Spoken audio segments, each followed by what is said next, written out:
Well, hello, everybody. David G. from David G. Model Citizen here with you this evening. I'm with my good friend Steve Mathis, our producer of David G. Model Citizen, and my right hand, my left hand, Kevin Crowley. Hey, guys. Good evening. Good evening. How are you? Good. Doing good. Can you hear me okay? Yes, we can. Yep. Okay. We missed last week for a couple days because of the holiday. Happy 4th of July, belated to everybody. We're hotter than balls here in New Jersey. I don't know where you are, but our listeners, we are hot here. And today dropped down to 92 or 93, and tomorrow's going back up to 95. Kevin, what's it like where you are, just for fun? Mid-80s in Ohio. Yeah. Steve, you're near me, so you're feeling the same effects as I am. Yeah, and my air conditioning was not working well for 2 days. Just got me straightened out. Sounds like a personal problem to me, right? Well, we got to get some sponsors in here so we can get you paid, so you can get new air conditioners, so you're not living like street folk. So anyway, it's good to have everybody with us tonight. This is episode 5. We're getting our sea legs. We're feeling pretty good. We have a nice rhythm going. A lot of things have happened in the last 10 days since we did our last episode, number 4, which aired, I guess, 4th of July. A lot of good comments, a lot of people interested in what we're trying to say. I had a show this past week that I did, actually 2 shows, one with Mike Peterson with Smoke Free Radio, and we had a really crappy connection. You know, the sad part about that show, and Mike Peterson is a lovely man. I love working with Demetrius and Smoke Free Radio, and Mike asked me to do a show along with Austin Hopper. And if you don't know who Austin Hopper is, he's an icon in the industry that was there from the beginning, just like me and Kevin. Just a really, really knowledgeable guy, nice guy. He's doing a lot of different things. He was involved with a lot of MC of the shows that we did in the very beginning all over the country. And he was involved with Cutwood and many other manufacturers. And he was the owner of Vaping Advocate magazine. Just a swell guy. I say that tongue in cheek. He's just a nice man. And basically what I wanted to do was do the show with Mike Peterson because he asked me, and he's getting a head start with Smoke Free Radio, and he likes to keep the people in Ohio aware of what's happening with the government there with Sherrod Brown and the primary that they had where they're not going to have Mike Gibbons running for senator, who was a pro-vaping advocate. So he's gotten involved with Smoke Free Radio, and he asked me to do the show, and I went on, and unfortunately there was some technical issues, not on my end, on his end. He's straightening them out now, but everything I'd say, after I say 4 words, it would start coming back to me, guys, as a reverb. So I couldn't concentrate because I was listening to myself talk 4 words behind what I just said. Yeah. And it was horrible. I sounded like I had a stroke, because I was talking very precisely and clearly because the words. It's hard. Oh, it was awful. And so I had what? It's I've dealt with that a lot in just video production and audio production in general. I developed a very specific talent to be able to tune it out, but it's hard. I did not 4 tune it out. 4 seconds is a lot, though. Having it that delayed, it really messes with your head. It was that delayed, and then the words that I said 4 words prior would come back, and it was echoed like in an echo chamber. So I went an hour and 22 minutes talking like that. So I must have sounded like a real complete wacko. You sounded fine, Dave. You really did sound good. Were you listening? Oh, hell yeah, I was listening. I have to keep an eye on you. Well, the thing was, Kevin, they said they could hear me fine, and I kept apologizing. And I said, this is bad because I lost my train of thought every 10 seconds, because I'm listening to what I just said, which threw me way off. But if you said it sounded okay, I just think that you're biased because you're my buddy and you don't want to embarrass me. Just because you're old. But then I apologized, and then he lost both of us. Yeah. We lost the entire phone connection, so I'm going to have to make it up to Mike when he gets things straightened out. But it was going really well. I was trying to discuss some things, and Austin was on, and we were talking about, how we could do things differently. So it was going well until it blew up in our face. But anyway, then the next night, Friday night, I worked with Gizzard, Stuart Gizzard, and Ray, from this organization out in Minnesota. And I was on with almost 2 hours, and we were on fire. I don't know if you saw it. They were going to replay it. But we were on fire. unfortunately asked me 2 questions, and I took over, and nobody said anything. It was awful because I just can't shut the F up. I just don't know when to close my mouth because there's just so many different tentacles to where I can go with everything I say. Isn't there a bylaw we can stick on people to sign only one question at a time? Well, but the thing was, I was raising these questions, and they were, and by the time we got to the point, they had another question for me. They forgot because I went off on, and I got to learn to control that. But it was good. I mean, I felt comfortable in everything I was saying. But it was 2 hours nonstop of just me and Gizzard and Ray. And there was a couple call-in people that were there. They didn't even get a question in, other than maybe 2 or 3. But that's why this podcast is so incredibly important to me, that you guys keep me focused, keep me on track, because I've got 34 years of stuff, That's it. And when one subject takes you to the history of that subject up to the current, and you can't easily get the beginning to the middle to the end quickly. So that's why our podcast from here on out, we may have to do 2 a week. We may have to find a way, when we get our sponsors who are willing to let us have an hour and a half or 2 hours of our time, and we give them 8 spots or 8 shout outs for the commercials they want for their manufacturing products, whether it's e-liquid or hardware or an organization or a state organization. Or we can do some things where we can do some crowdfunding for some of the activism that we want to do. You notice I said activism and not advocacy. And then we can also work with the people who obviously have taken me off the streets, and that is Pinnacle CBD and Vapes Gone Wild out of Union, Georgia, where the e-liquid is doing well and the CBD is doing well. The flavors are really good. But the other CBD that is out there with Pinnacle is your natural flavors, and that's extremely popular. And we're trying to sidle up to them with the flavored series, with my recognition as David G. So there's a lot of things happening, guys. We are in the right place at the right time. So I just hope you guys can, meaning Steve and Kevin and Russ and Russ Daly, and the people who are now going to market us and get us out there, which is what brings us to our subject matter tonight, guys. And you better hold on, because this is going to piss a lot of people off tonight. If people don't know what I'm talking about, when I talk about being an activist, I mean an advocate. I'm not going to pussyfoot around and say yes just to say yes and keep peace. The state of New Jersey screwed up royally. Kevin, Steve, you live in Jersey, Steve, so you're going to know what I'm talking about. They've been fighting. Every state now wants taxes on e-liquids. Every state wants taxes on hardware. Every state wants more and more and more and more and more, because they've screwed up all the money they've got coming in under normal products, in their sales tax. And now, since they're losing some money, not a lot, but some money in tobacco taxes, because many people are vaping instead of smoking, they're losing that 35-40% tax that was huge. Okay. Not as much as New York, where a pack of cigarettes is $15 a pack, but here we're about $8 in New Jersey, 8.25.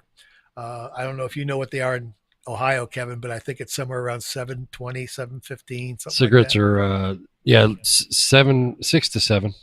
Yeah. Okay.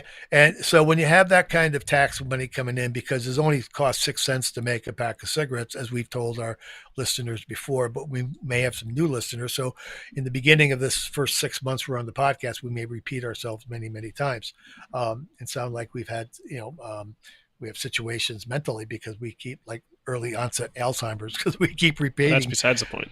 Yeah, well, we keep repeating some of the things that are so vitally important that some people may not know if they just started tuning in the last week or two. It's a very, very delicate web. Yep, very delicate web. And as I said, they have created a very perfect storm, almost bulletproof, symbiotic relationship between big tobacco, big government, and big pharmaceuticals, and the I'll interrupt you. I'll interrupt you with just one thing. Tobacconomics.org had a rationale for ends tax. The first thing is improve public health.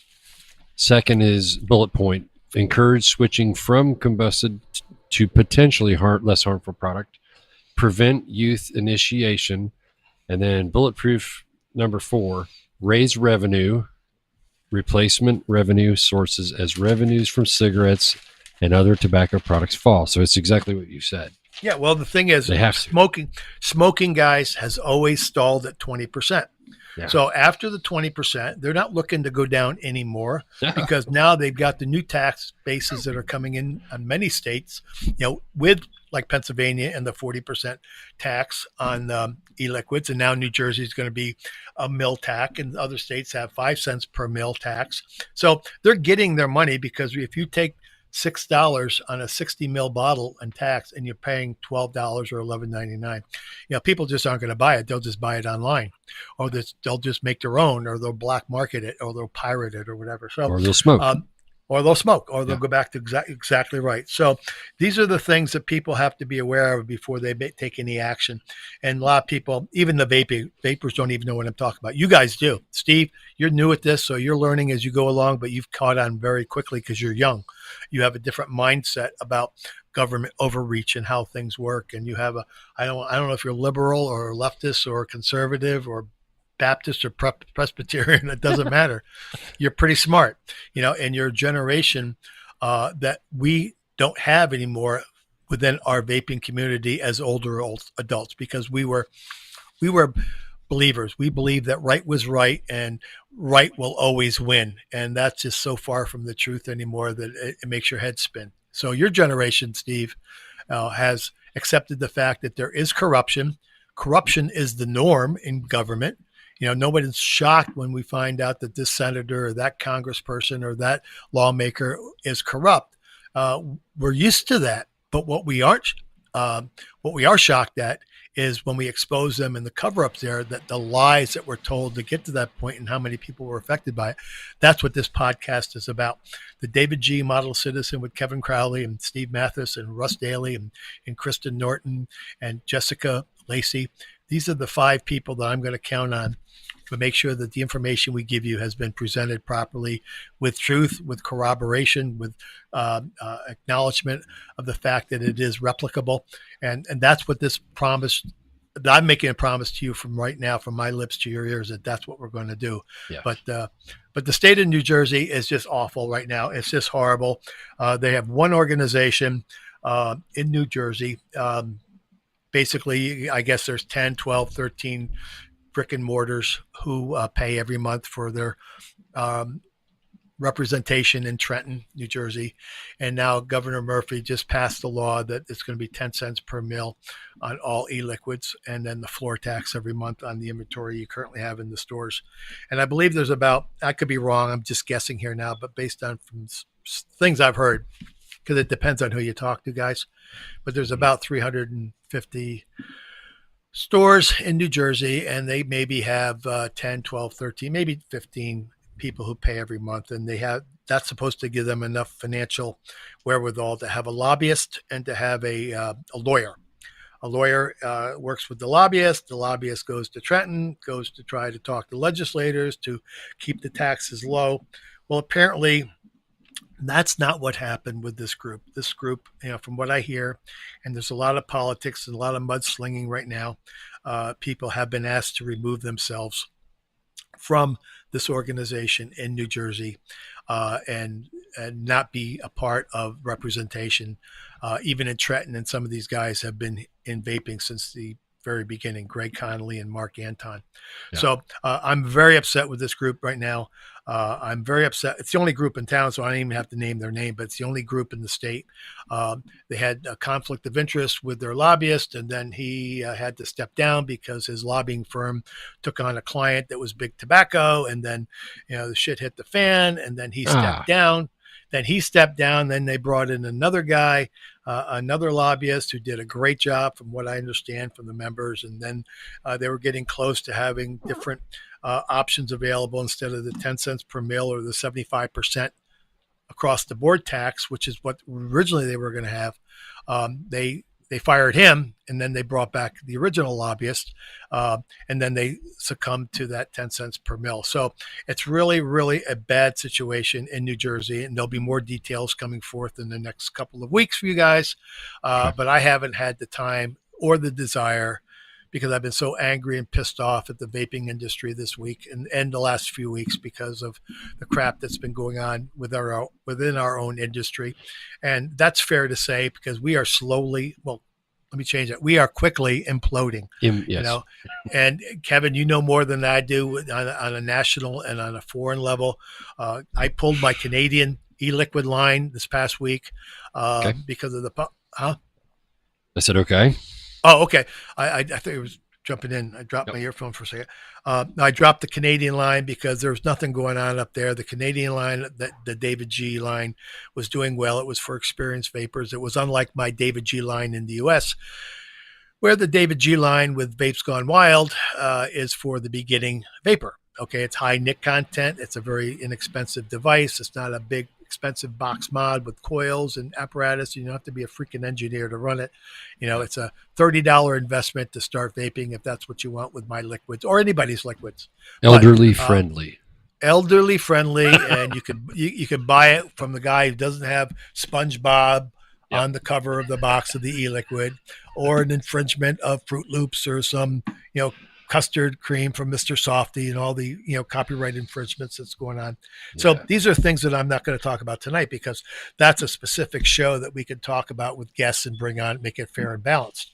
Yeah. But with what I did this week and the crap that I heard this week and 2 weeks ago, and then the show in Chattanooga and all the complaints that were going on with the new show that's coming up in down south. I guess they changed it. I forget where it is. They changed it from August to September because it was going to be on the same weekend as the ECC in California, and nobody was going to show up. And I mean, how many damn expos do we need? And how many? All it is basically a business-to-business place to go hang out and find new customers. But it's the same stuff. Vendors right now are getting sick and tired of paying $3,000-4,000 for a booth. All right. And then having no foot traffic because people just went to one 3 weeks before in a state nearby or a city 2 hours away.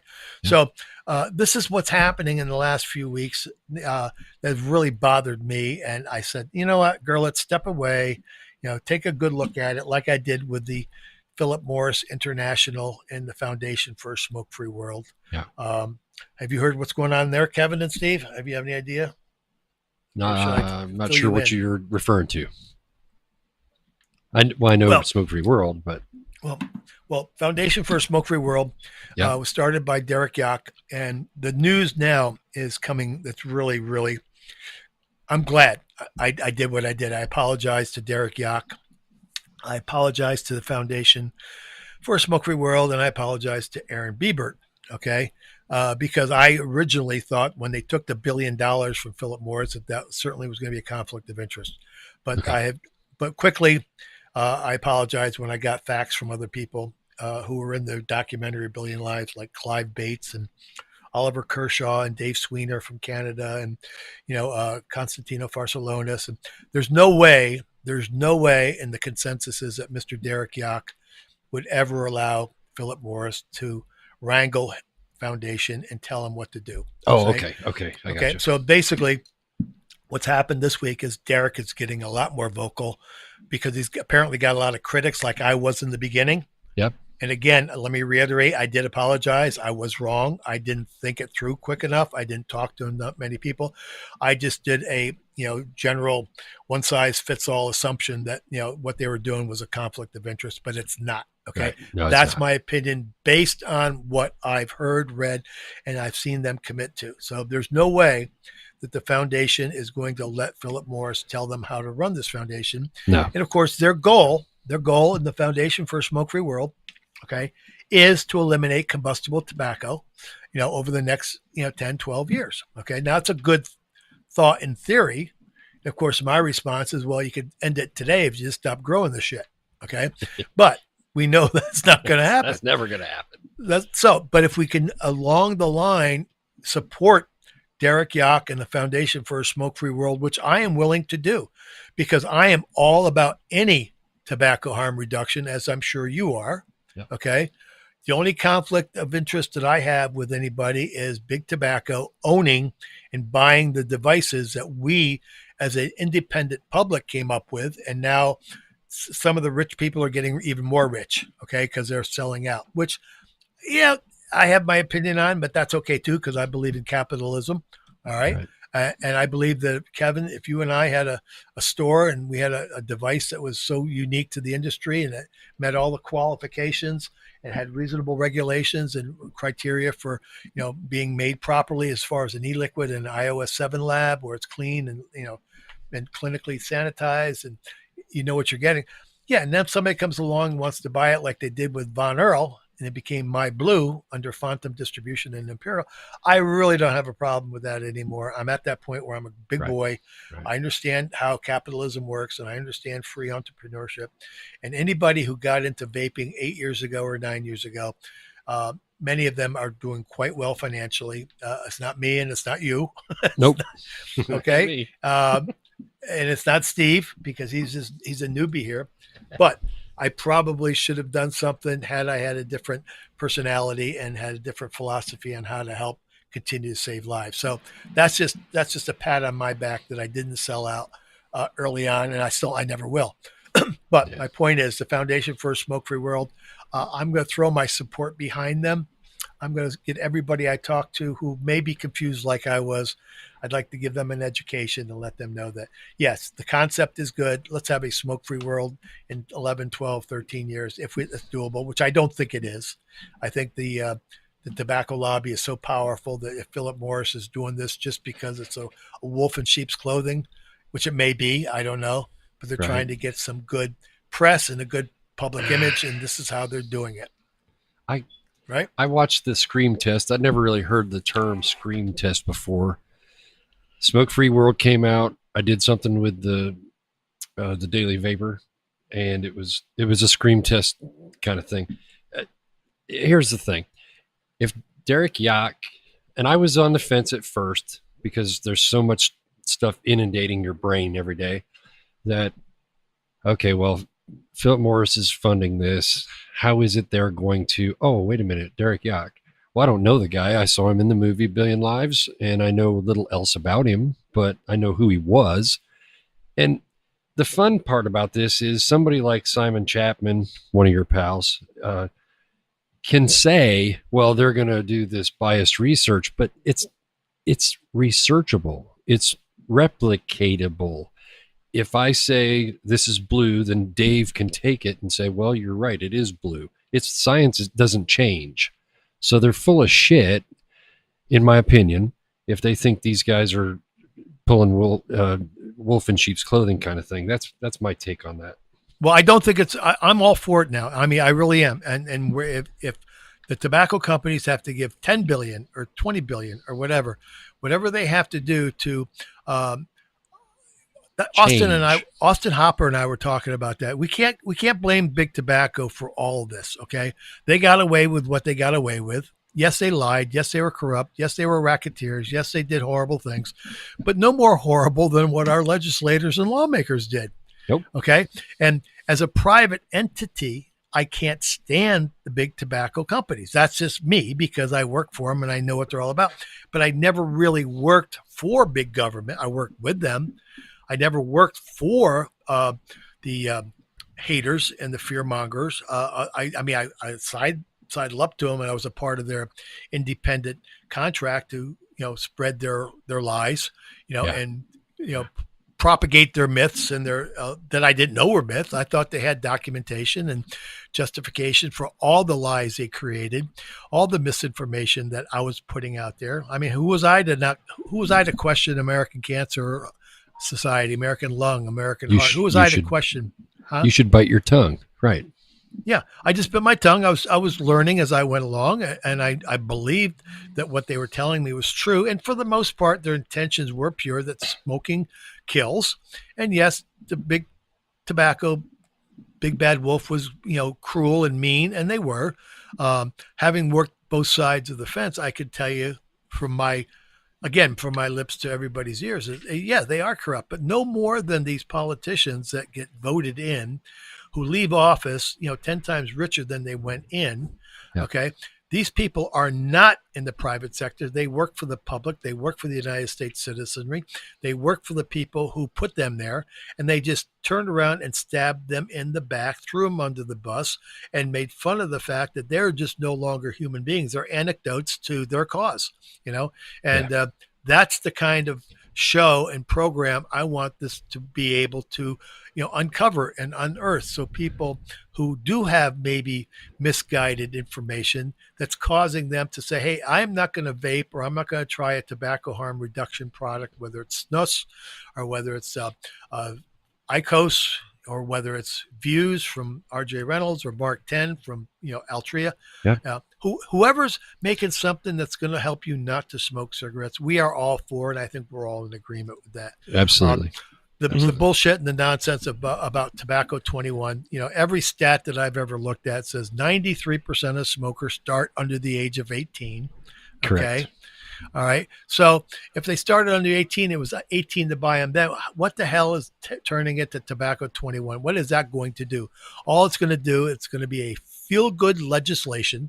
Yep. Feel good for those who have screwed up royally. Say, well, at least we're trying to raise the level of age and accessibility when 16, 17, 18, 19, 20-year-olds will be able to get them anyway, because 14, 15, 16, and 17-year-olds were getting them at a rate of 60% back in the 90s. So, it's just a waste of time. Feel-good legislation has got to stop. These people have got... all that funding is dependent on those things. A child, this is for everybody. A child, Steve, I don't know if you know this, there's something called the Sinar Amendment. Yeah, the Michael Sinar Amendment, right. And a child can purchase up to 20% of the time to fail. They are allowed 20%. So 80% of the time, if they're tested at your local Stop and Shop, 2 kids out of 10 can walk in there and buy it, and they're still well within compliance, which is tied to other funding. So now, if it's they keep 21, their license to sell to everybody. yeah, right? and they find the shops like $200. The first, it's a warning, then it's a stern warning, I think, and then you get a $250 fine. Right.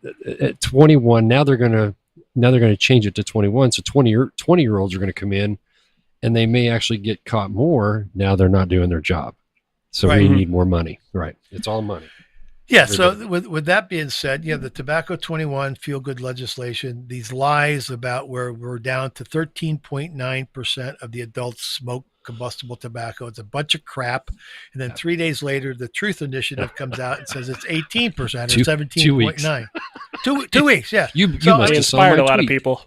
Yeah. These people are just nuts. These people are effing nuts. And who's to telling the truth? Well, did you hear what happened last week up in Massachusetts? Did you guys hear anything about the factory that caught fire? I did. Okay, it was the thermal circuitry factory, which was in Salem, Massachusetts. Steve, you'll get a kick out of this. Everything gets blamed on vaping. You get toe fungus, it's vaping. If you get whooping, if you get a crane in your backyard, he was tempted to come in to get your vaping odor from your vaporizer. I mean, it's those damn video games. It's those video games, right? But what happened? That was me growing up. So. This was last week. I'm telling you, a place called Thermal Circuits in Salem, Massachusetts.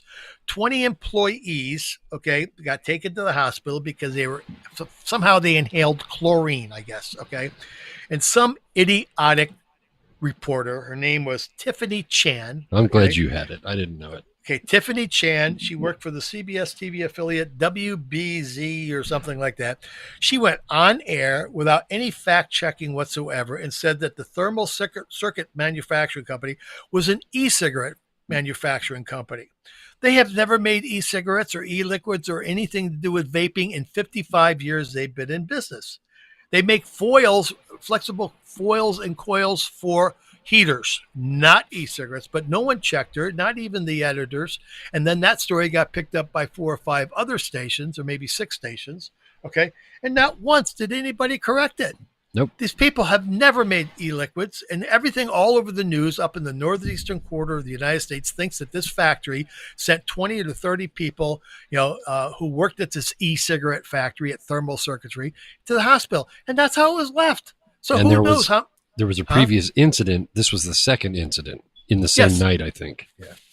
So I just don't know how. What do? Do you go stand on the Statue of Liberty like that wacko women did last week on 4th of July for the protesting the ICE movement?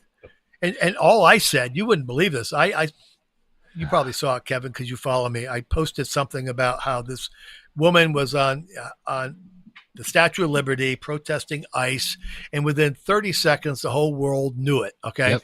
we have people dying every day at a rate of 1,200 from tobacco. We're trying to better their lives by giving them a safer and more responsible alternative, and we can't get people to let us tell our story because we look like we have a third eye in the middle of our forehead. Yep. And then you know what you got to do then, right? what? Go to the Statue of Liberty. Statue of Liberty. But I had this idiotic woman saying, "Well, you people, you take away your children, you'll see what you're like." She's protesting something, and you have your idiotic nicotine addiction, and you're not out advocating, and she's least out there. No, she's breaking the freaking law. I'm saying let's advocate and do activism with civil disobedience, but follow the rules, follow the laws, do it properly. But no, this is our society, guys.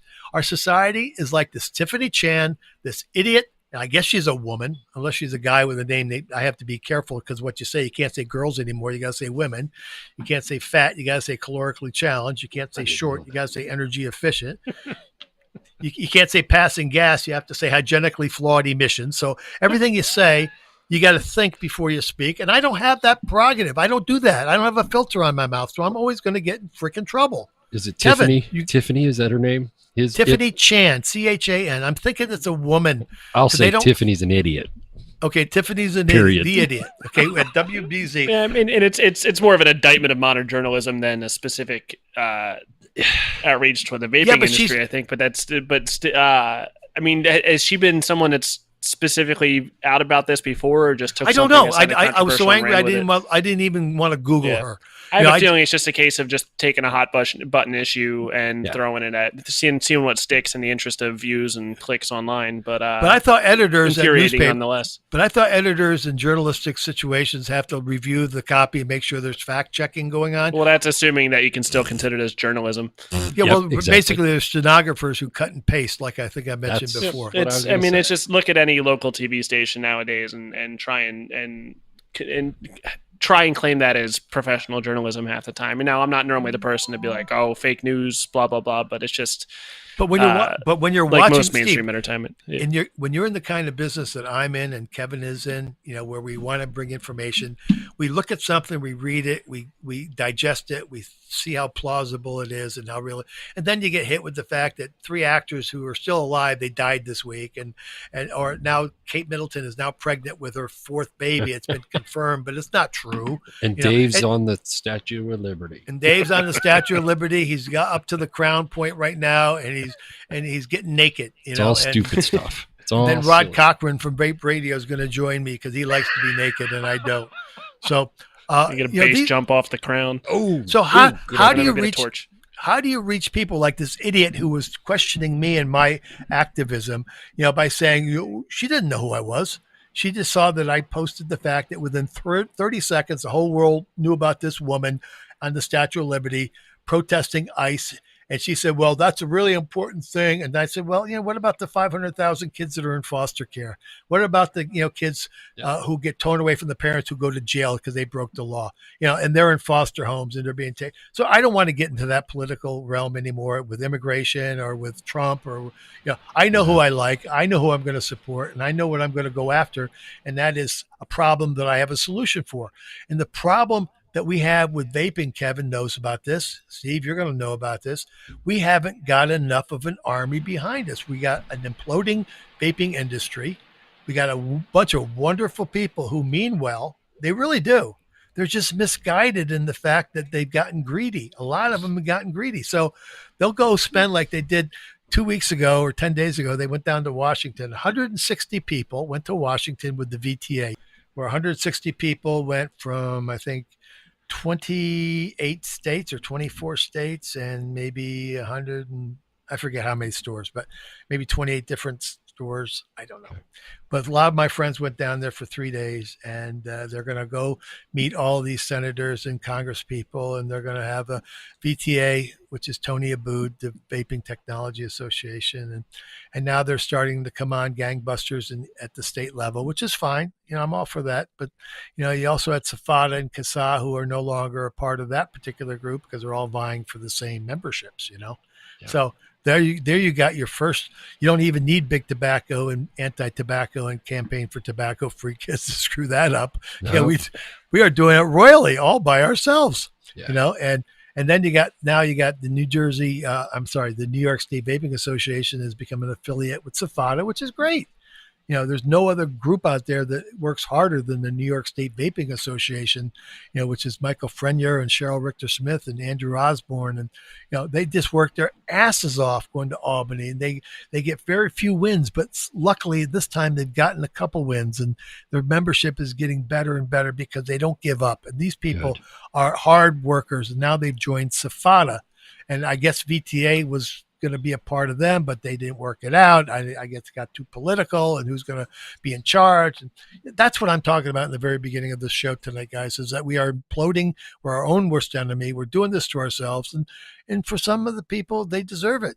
Just like the people who are making crappy, shitty labels, they deserve to be out of business. Yep. If they're not doing premium liquids and you put a label premium and then you send the ingredients to the FDA like you were supposed to do 2 years ago and list everything in there, and then you fake it and you lie, they should be out of the business. Nature should find a way to thin the herd. So I'll be nature, and I'll find a way to out them, and I will find a way to get them to close up their shops and stop making it look bad for the ones who are right with the industry.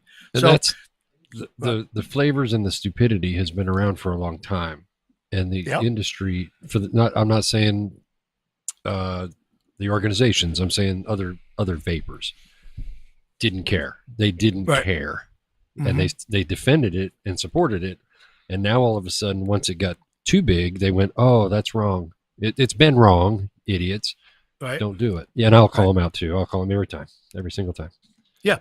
Well, these are the shows that I still want to do with other people because that's how I get a lot of information. But, what I was talking about earlier when we first started this segment was that I have a commitment to Pinnacle CBD, and I have a commitment to Vapes Gone Wild for my e-liquid, because they're the ones that are putting their money where their mouth is. They're the ones that are saying, hey, what can we do to help? And, we're not going to put a filter on your mouth, girl. You can say whatever you want.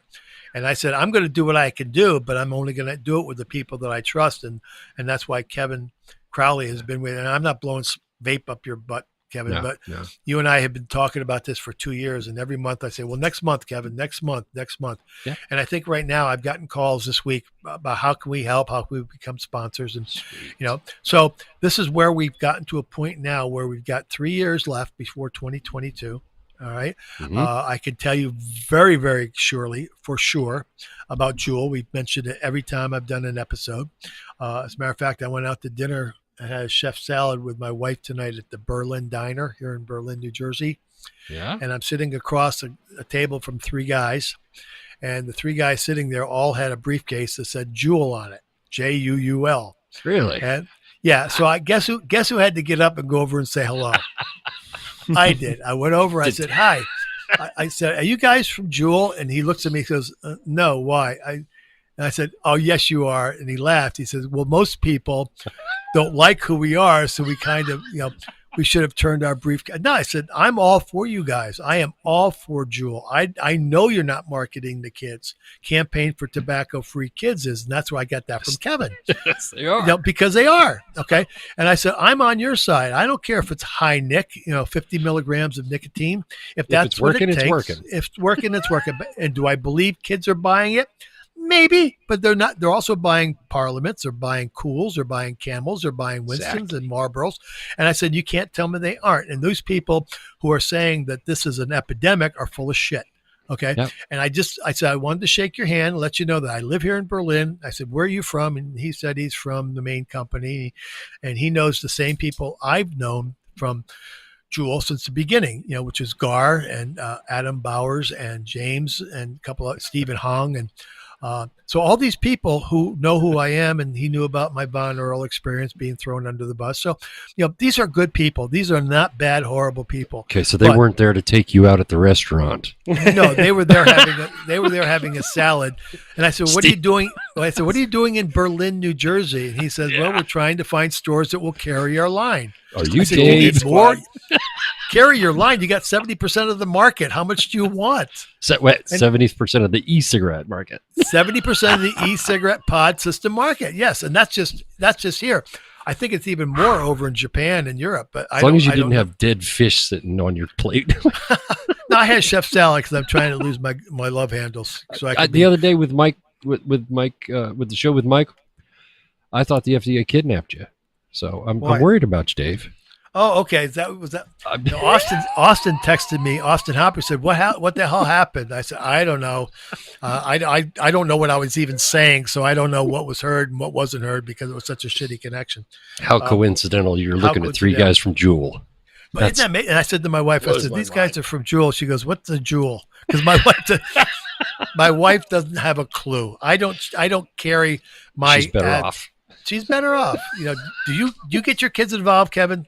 My wife could give a shit less. Both of my sons still smoke. One does vape a little, and they don't have. Okay. They have no clue. Steve, I know that you're new at this and you have friends, but you're not even married. You're still single, right? I mean, might as well be. Might as well be.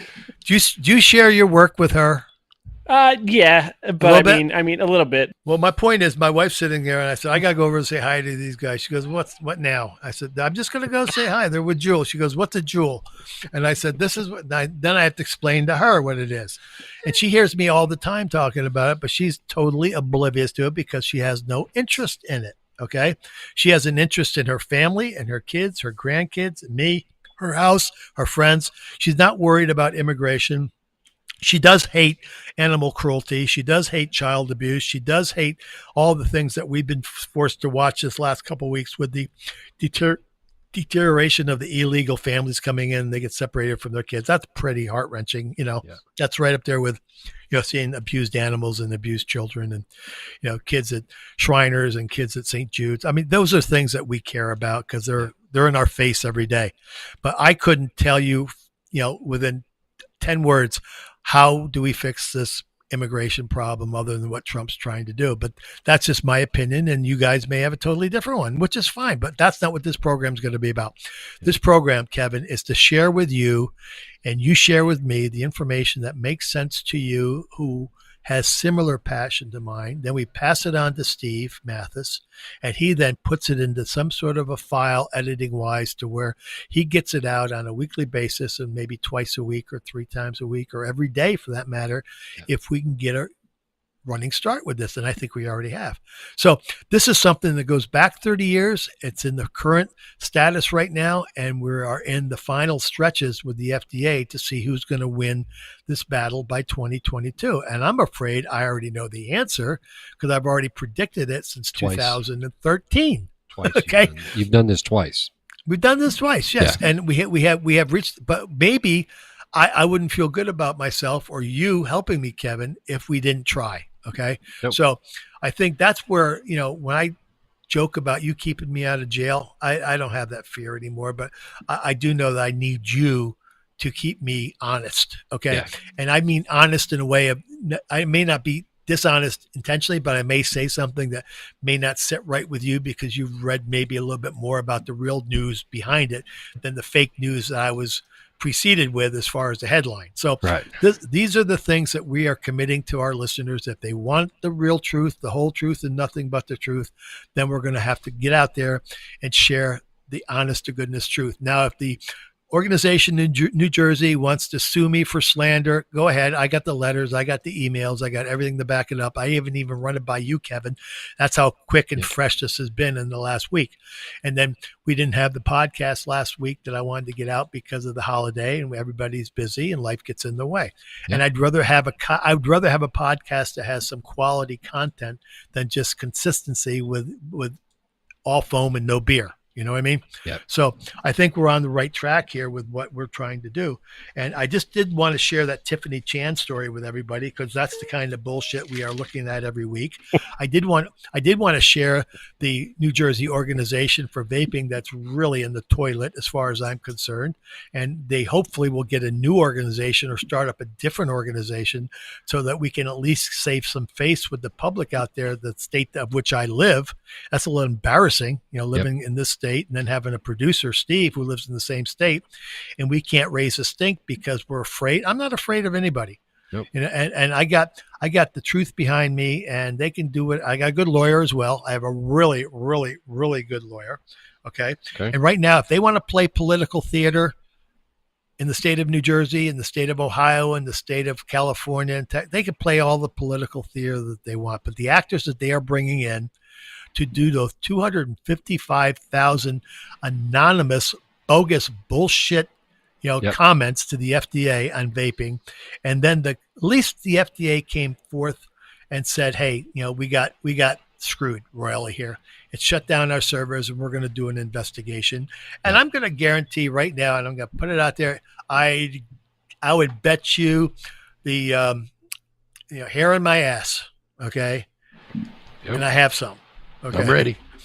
I would bet the hair on my ass is coming from Matt Myers and the campaign for tobacco-free kids. Okay. Okay. Now, it's been rumored. It's been, but usually there's some truth behind every rumor for the most part. Right. Some. So we don't know what percentage. So it's going to be interesting to see. But unfortunately, it had to come from a group of people in Canada. The regulator watches out of Canada. Yes, it is. And he's sponsored. Yep. And Brett Stafford is sponsored by Flavor Art, which is Sean Casey and the Canadian government, basically, because now Canada is running, the government's running the Canadian Vaping Association primarily because of e-liquids and the rules and regulations and the criteria and the credentials and the accreditation you have to have as far as making e-liquid through either Divine Labs or Pacific Labs or Premium Labs. And I know these people, so I can talk about them, and they all know who I am. And again, these are not bad mouth. It's just a shame that we have to hear about 255,000 signatures, comments coming from Canada. Yeah. Like they don't have their own problems with freaking Justin Trudeau. My God, charity begins at home. And I think that the vaping industry should have brought this one forth, to that little tidbit of information should have come from somebody within our trade group somewhere. And maybe it did, and I just missed it. I don't know. Didn't see it. Did you see it? Nope. I didn't either. So unless Brett Stafford had and Brett and I don't get along. He don't like me. I don't know why. I never did anything. He doesn't like me, Steve. Can you believe that? He doesn't like me. He's never once wanted to talk to me. Never once wanted to interview me at any of the conventions he's been at. I don't know what it is. I don't know if he's jealous or if he's just a little pissant or I'm just a big bully to him. I don't know. He knows I know him, and I know he knows me because the CVE had their convention 2 weeks ago, and somebody said to him, "Why isn't Dave Gerlitz here?" Because I was there last year, and I gave out awards to the Canadian Vaping Association members who did above and beyond the call of duty. And I was up there with Austin Hopper. We gave away the plaques and the awards and went to this dinner. And I was also at the CVE on the panel with Demetrius, and of course Phil Basardo, because when you get one, you get both, like Lucy and Ethel, and of course, who else was there? Mike Mithril from Divine Labs, and then there was me, and then there was David David, who was in charge of ECTA, which is the Electronic Cigarette Trade Association up there. Okay. So, basically what you have is same politics being played up there, but we have to hear about our bullshit problems down in America with the FDA and the 255,000 anonymous comments from Brett Stafford. And then what? I don't know if it's specifically, I think you are right. On one side, it's doofus and tobacco-free kids, but I think it was an order placed and put out to somebody somewhere within that realm in a secret, domain or something that said, go do this. And it could be any of the body parts people, but it's some individual who's got a connection to it somewhere. Yeah, that's why I said, I don't want to blame Campaign for Tobacco-Free Kids for everything. Yeah, I But do. with what I know about Matt Myers and Cliff Douglas, Cliff. if anybody walks by him and you don't hold your nose, then you got a problem. Okay. Yeah.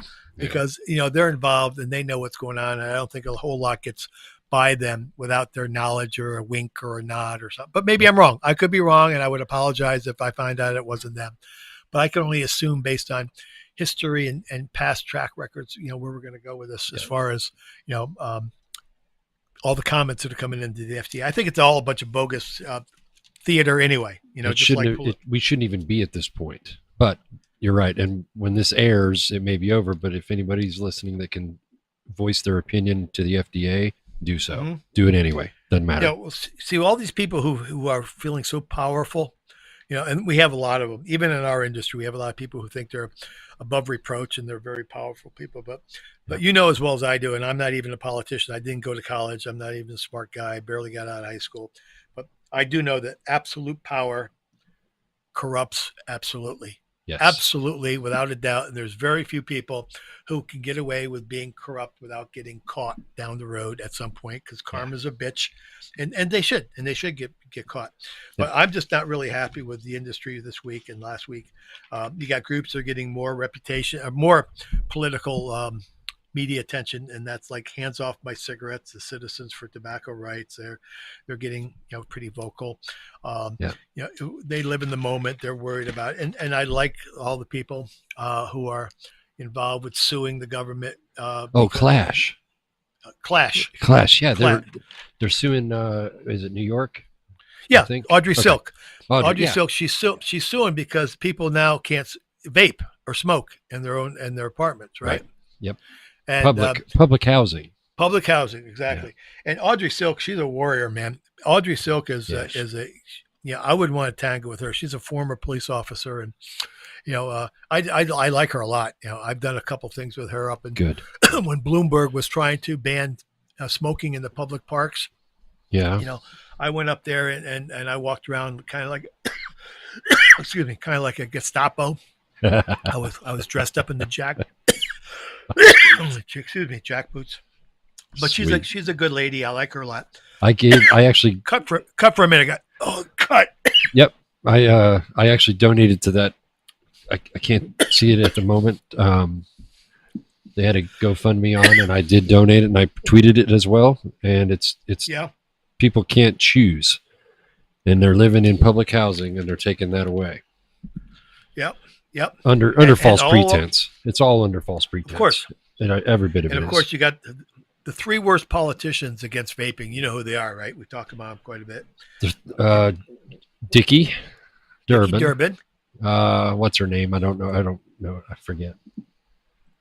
Well, let me just Barbara say the Boxer. Three worst ones. She's one of them.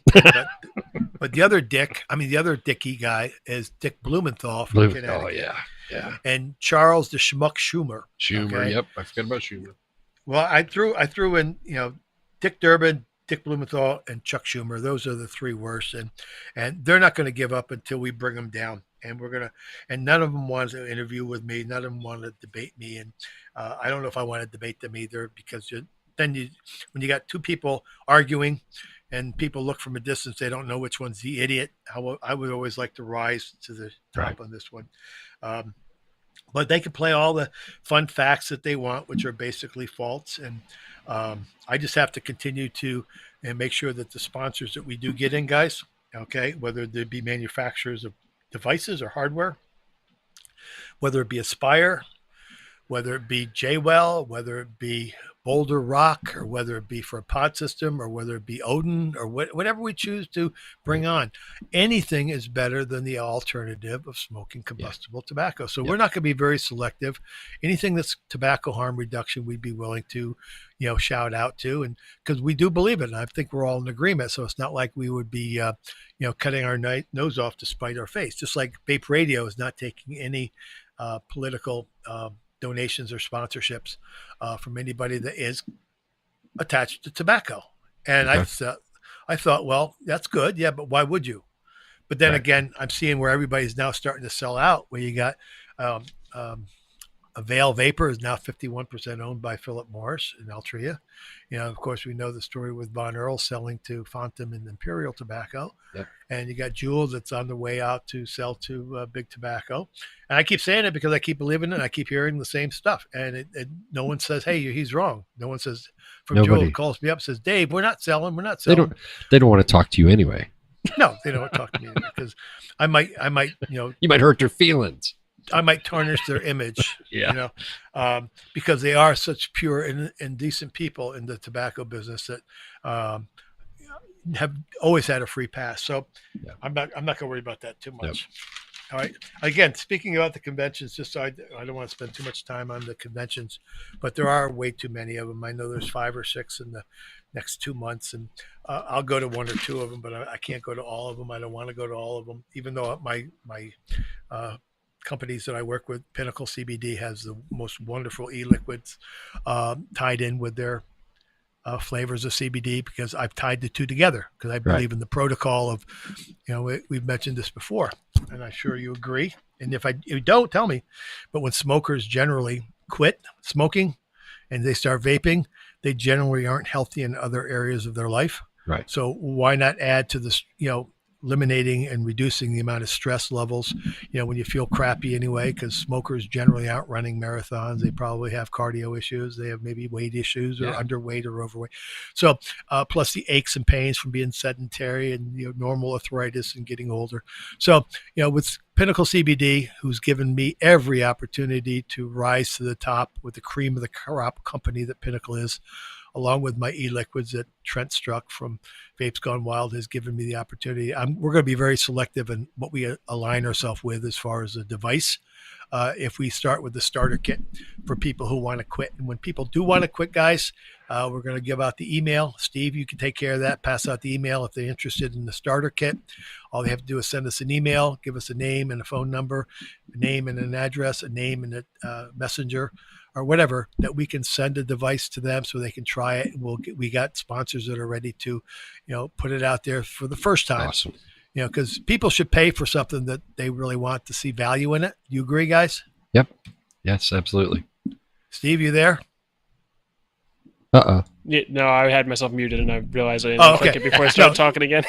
But you agree that, people should see value in something, so they may have to pay for the second, third round because. Yeah, of course. Yeah, and if you give something away free, it really doesn't have a value. It's kind of like shits and giggles. It's fun. Oh, let's try it. But I'll tell you what, Dave. Just because you brought that up, Blue had it's $1 plus tax, and I took advantage of it. Not for me, but I have a Mark 10 sitting in a closet. I have a bunch of batteries and tops, of course, and I also have now the Blue. I got it for $1.07 or $8, whatever it was, and I'm going to hold on to that. And somebody's going to not have one device work, and I'm going to say, "Well, here, try this." Right, and that's why I could care less about Blue. I don't care. I hope they lose their ass, but if it helps a guy or a woman stop smoking by choice, that's it. That's all I care. So yeah, that's the end game at the end of the day. And I know a lot of people hate that term, at the end of the day.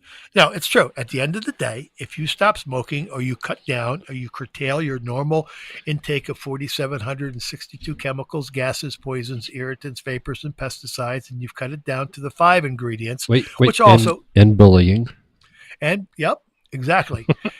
You will find yourself in such a great state of being that you'll think, why didn't I do this before? Well, because you were lied to, you were slammed with negativity, you were given misinformation from the media, lies from the media, false information that were just fraudulent and made up. And then we've continued to let them have their way, like Tammy Chan or whatever, Tiffany Chan up in Boston. And for every Tiffany Chan, there's 10,000 more, so one's as bad, if not worse than the other. So the podcast that we're doing today and tomorrow, or next week rather, is going to increase in time. We're going to give you more and more information. But as we said, this is fairly new. This is only our 5th episode. Kevin, Steve, and I, and Russ Daly, and Kristen, and the other people that are going to be involved in getting information out to you that's been checked, rechecked, fact-checked. And then we're going to start exposing and we're going to expose in such a way that hopefully we'll get some people that want to sue us, because we're telling tales out of school, because we've been in school too damn long, and we need to step outside the box, and we got to rethink how we're going to approach big tobacco, big government, and big pharmaceutical companies. And they're all in cahoots together, along with our friends at Campaign for Tobacco Free Kids, American Cancer, Lung and Heart. And I'm pretty. I have cautious up. And the media, well, forget them. They're just toilet. They're just in the toilet bowl. They're not. They're still swirling around the toilet. They have to go. They'd have to rise 3 feet. Yes, they'd have to rise 3 feet to be above the scum that's on the bottom of the pond. Yeah. Okay, and I don't want anything to do with the media. We'll do it ourselves. We'll have our we are own the media. We are the media. This is it. Yeah. And I hope that Brent Stafford doesn't get pissed off because I berated. I just don't think we need to hear about our problems from Canada. They got enough of their own problems. I couldn't believe I heard it from Canada. I was grateful for it, but I couldn't believe it. Well, I was grateful too, but what's wrong with us? And then if we in the United States said, hey, we need to bombard and flood the FDA, we're lucky if we get 87 people to show up because they're too busy. They can't get off their ass to do anything. They want the same 2% of the people to do 100% of the work. Free stuff.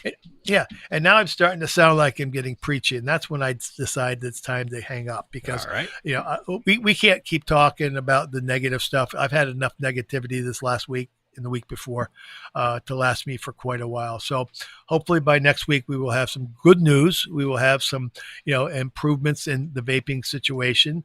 I'm talking to an awful lot of people who want to sponsor the show, and we're going to make sure that when we do get them on board with us, that we give them the proper shout outs that they deserve with the right amount of information that will continue to be along our lines of core mission and philosophy, and that is to help the smoker, because that's really what it's all about. Kevin, you have anything to say about what's going on this week that I missed? Compensatory behavior. I have a hard time with that word. What the hell is that? That's right. If you have a normal, what I call normal, ego type, blue, whatever you want, and you're using higher nicotine, you're using your device less. If you're using and I'm out of my own league here, the mods and the big clouds, you're using very low nicotine, but you're compensating that by using it more. So you're getting more chemicals. We'll just say the word chemicals rather than the F word. So it's compensatory behavior. I did a survey 3 years ago. A guy in the UK, Alan Beard, I think he's actually in Spain. He said, hey, wait a minute. Let me look at that. Can I use it? What did you start with and what do you use now? Most everybody started in 2014 with an ego style or second generation. Right. Excuse me. And then they went to the higher end stuff and they dropped their nicotine. Well, I asked both questions. What's your start and what did you end up with for your device? And what did you start and end up with for your nicotine strength? And you're compensating with a higher device. And it's more confusing for the older people. Sure. I'm 50, but I don't want those. But now they've decided 3 years after, not me specifically, but it's already been known inside the community that's part of the problem. Right. And we're not burning coils up to get formaldehyde. There is it's more of a risk if you have a higher powered device. That's all. Exactly. Good so point. I was really happy to see that finally somebody came out and said, hey, officially, And Dr. Farsinos knew it already, but nobody cared. I think we have enough research and enough data that is replicable, that is available. Where people can find it, that's something we're going to have to work on as far as, there's so many links out there. Everybody's exhausted, and I get frustrated trying to find the link somebody sent to me, and then I can't find it, and I get pissed off, and then I say, screw it, I'm not going to do it. And I want to make it as simple as possible for people who are of my generation, who may not be as tech savvy as the, Steve Mathises. Who me? You with me, Steve? He's muted. No, he knows how to mute. Okay. I go on a radio show and I get reverb for every word that I say comes back in my other ear, and I don't know what that. And I said I sound like it's more like if I was smart enough, I wouldn't have a microphone that would pick up my keyboard while I'm typing in the background. So. Oh, there you go. There you go. I'll give everybody a link. Your I would love the Gorlitz tapes with Christopher Snowden. God. The Gorlitz tapes. I remember those. Yeah, 2008, 9, something like that. Oh my God! I think I stumbled across that. I know you're old, Dave. I can't help that. But if anybody wants to learn what you knew then, as opposed to what you and vaping was new at that time, and it's changed 1,000 times. But those are good things to fall back on. Steve, you listened to them when you first met me, right? I didn't actually listen to the whole thing. I just basically the first time I met you, I spent a couple hours Googling some of the stuff you were involved with, and came across that. The Gorlitz tapes. So. Chris Snowden's quite a guid. He's over in the United Kingdom, and he's a writer, and he was starting out too. He's brand new to this, and he would call me up, and we'd have a really good time because technology wasn't like it is today. 8-9 years ago, or whatever it was. And we just talked, and you're not going to believe this, but he asked me one question, and he had to shut me up 25-30 minutes later because I answered the question in the first 3 minutes, but then I just completely... when you were on the show with Mike the other day, him and I emailed each other, and I'm going to put this on record. You should have your own Netflix series, and it would take about 7 to 10 years. Yeah. Easily. Well, if somebody doesn't have justifiable homicide in their mind from the tobacco industry, and you're in Ohio, and Steve's up in Marlton, New Jersey, and spending all the money I don't pay him, then maybe we'll have a story here. But I don't want to be popular in my own right. I want to be popular because what I'm doing is helping people, and everybody knows that who knows me. So let's call it a day tonight. Let's just say that we got more information coming down the next few months that's going to probably wake a lot of people up, but we need an audience, and I'd rather have a bigger audience to where we start exposing the big news, which we could do anyway, but I kind of want to wait till we can make a big splash with the media, because I'm going to make some announcements about people and what they've done in the past to me and surrounding the tobacco industry and the vaping industry, because I live for it. I love it. I love the industry, and I just hate what's happening to it because of the kind of attitudes we have developed because of their hate and their fear mongering and their negativity. Okay. Yeah. Awesome. So next week we'll have some more positive information. We'll have maybe a little bit more fun. I have a guest that's going to be joining us next week. It's a surprise guest. So, Kevin, you know who it is. You know this person, but you don't know who it is yet. Okay. But we will be in touch, folks. If you have any questions, send an email. If you have any topics you'd like us to discuss or get some clarification on, Kevin Crowley and myself are the two guys that can get you this information. And it's going to come from our lips to your ears with honesty and integrity, and no way that we're going to embellish it in any way, shape, or form. So thanks for being with us tonight, gang, and we'll see you next time.